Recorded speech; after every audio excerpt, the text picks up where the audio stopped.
Assalamualaikum warahmatullahi wabarakatuh. Perkenalkan, nama saya Agatha Yovita dengan NIM 2015031. Di sini saya akan mempresentasikan makalah kami yang berjudul Perkembangan Politik Indonesia Saat Ini untuk memenuhi tugas mata kuliah Bahasa Indonesia. Latar belakang.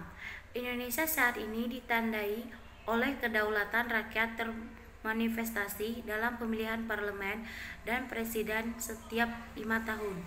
Sejak berakhirnya Orde Baru yang dipimpin Presiden Soeharto dan mulainya periode reformasi, setiap pemilu di Indonesia dianggap bebas dan adil. Namun Indonesia belum bebas dari korupsi, kolusi, dan nepotisme maupun politik uang, di mana orang bisa membeli kekuasaan atau posisi politik. Selanjutnya, saya akan membahas poin penting, yaitu yang pertama, politik di Indonesia. Pandangan politik di Indonesia saat ini adalah bermacam-macam. Peristiwa yang menyangkut keadaan politik yang ada di negeri ini semakin menjadi sorotan baik di dalam negeri maupun di luar negeri. Contoh peristiwa politik di Indonesia. Yang pertama, semakin banyak kader partai yang tertangkap korupsi. Yang kedua, semakin banyak pejabat yang menduduki kursi terhormat terjerat korupsi. Yang ketiga, pemilihan gubernur yang dirusak oleh pembelian suara hingga harus terjadi pengulangan pemilu kada. Selanjutnya, perkembangan politik di Indonesia. Jadi, perkembangan politik yang ada di Indonesia ini ada bermacam-macam.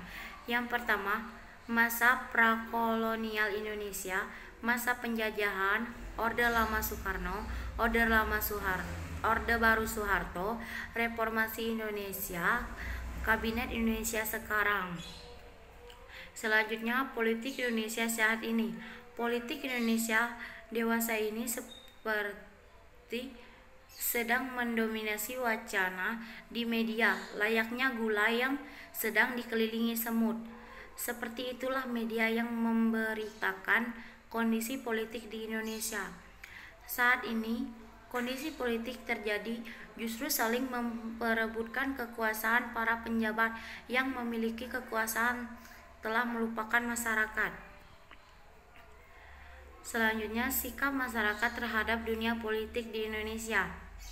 Pelaksanaan demokrasi di Indonesia saat ini sedang berjalan menuju demokrasi yang dewasa, di mana peran dan partisipasi rakyat sebagai pemegang kekuasaan tertinggi semakin terlihat jelas. Antusiasme dan partisipasi masyarakat dalam politik menunjukkan bahwa demokrasi semakin tampak maju di Indonesia. Nah, selanjutnya ada kesimpulan dan saran.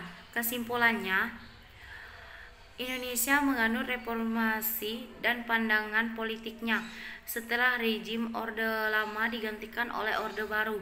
Lalu muncullah reformasi yang digadang-gadang dapat memperbaiki kehidupan rakyat. Namun, hingga kini tujuan tersebut belum dapat terrealisasi dengan sempurna karena proses demokrasi yang berkembang menjadi tidak murni lagi, dan juga paham patrimoni dan otoriter masih berkembang kuat di dalam pelaku politik. Nah, ada sarannya. Yang sarannya itu, rakyat Indonesia belum merasakan kinerja yang baik dari pemerintah Indonesia, malahan membuat mereka memandang buruk terhadap politik itu sendiri.